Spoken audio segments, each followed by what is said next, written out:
Answered affirmatively. You can have a seat, and I hope your opening statements were truthful. I should have done that before your opening statements, but I guess we'll have to take your word for it.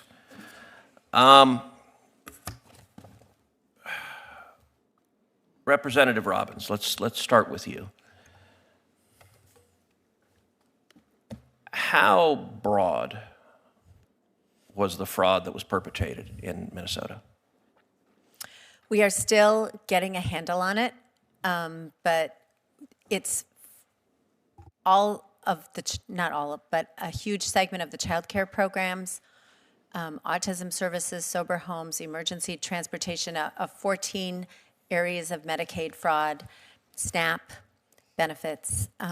We are still, I would say, getting whistleblower reports, uncovering new vectors of fraud.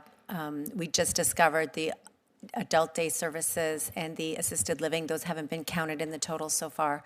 So I believe it's much broader than we currently know, and we will continue to expose it.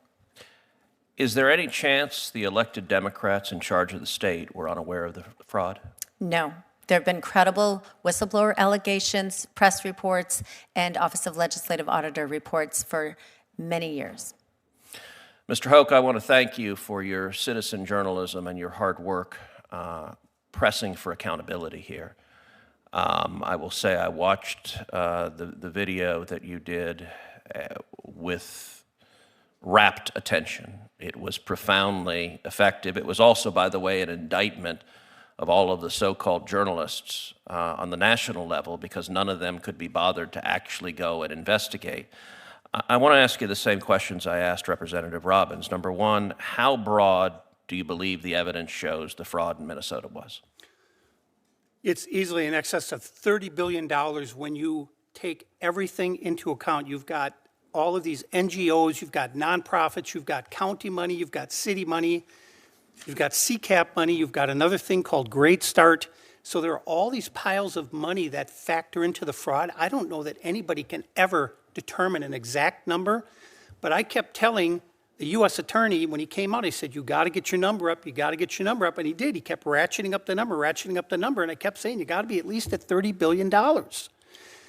So going back to whether Governor Walz knew about it, Governor Walz admitted knowing about the fraud early in his first term, which would say 2020. Well, Minnesota statute 3.971 subdivision 9 clearly says that if you are made aware of fraud in a state agency, you are obligated to immediately report that fraud to the Office of the Legislative Auditor. Immediately.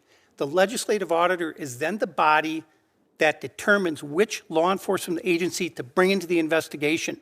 Governor Walz did not contact the Office of the Legislative Auditor. He said he contacted the FBI about what? That's not what the law says. How many organizations receiving taxpayer funds did you visit in total? How many? How many organizations or ostensible organizations? Companies, 200. Of the child care centers you visited, how many kids did you see?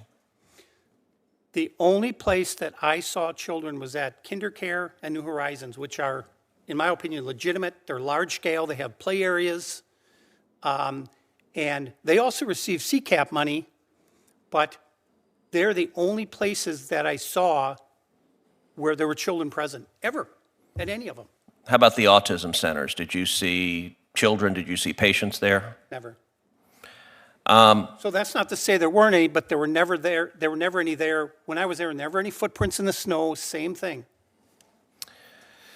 Mr. Weissman, you're co-president of Public Citizen, which describes itself as a consumer advocate and a pro-democracy organization.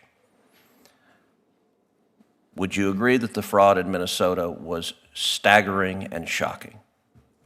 I agree that there is fraud in Minnesota. I don't believe these estimates are grounded in any evidence that I've seen. The $9 billion figure was based on a claim just that, well, I think that half of them must be fraudulent. I just heard a comment just saying, boost the number up. But to be clear, and with respect, you missed my testimony. No question there's fraud in Minnesota, and absolutely I share your righteous anger about whatever degree of fraud there was there.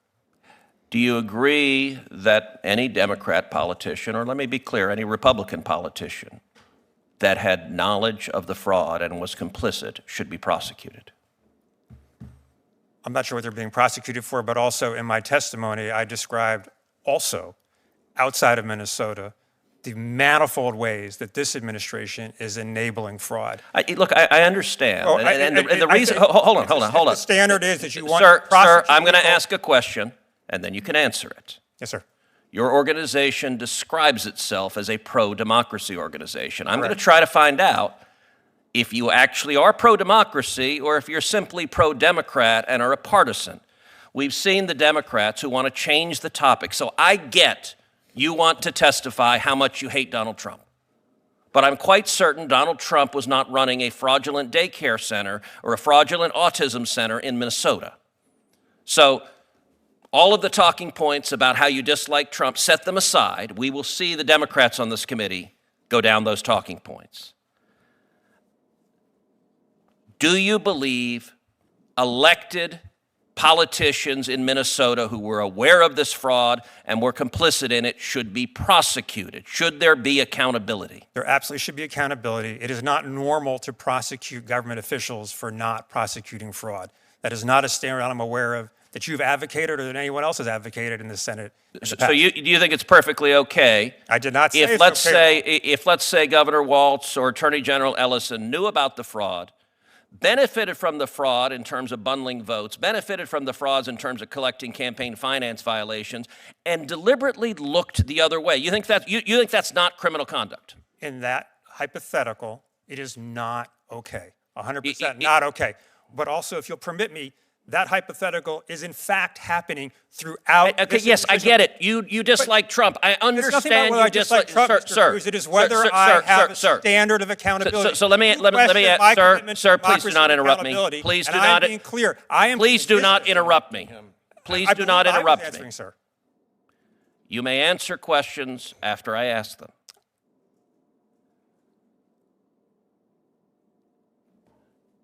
You've heard the evidence and testimony about daycare centers with no children, with no toys, with no facilities, with windows that are blacked out.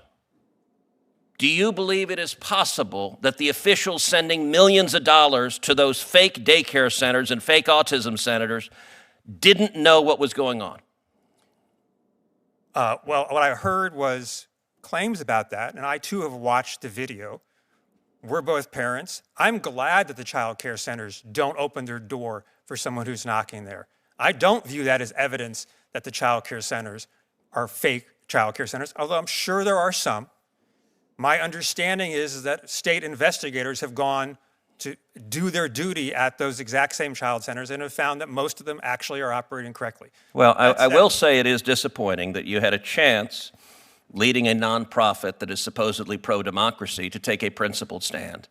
Instead, you decided to defend the Somali fraudsters because it benefits elected Democrats. That's disappointing.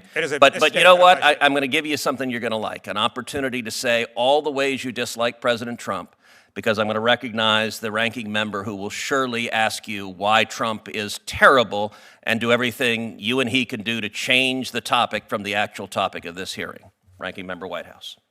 Before we get to that, I don't want to leave what seemed to be a pretty flagrant mischaracterization of your testimony without an opportunity for you to address that mischaracterization, if you would care to begin with that. I appreciate that. Just briefly, I was disagreeing with the premise of the question that we have been displayed this evidence showing criminal wrongdoing.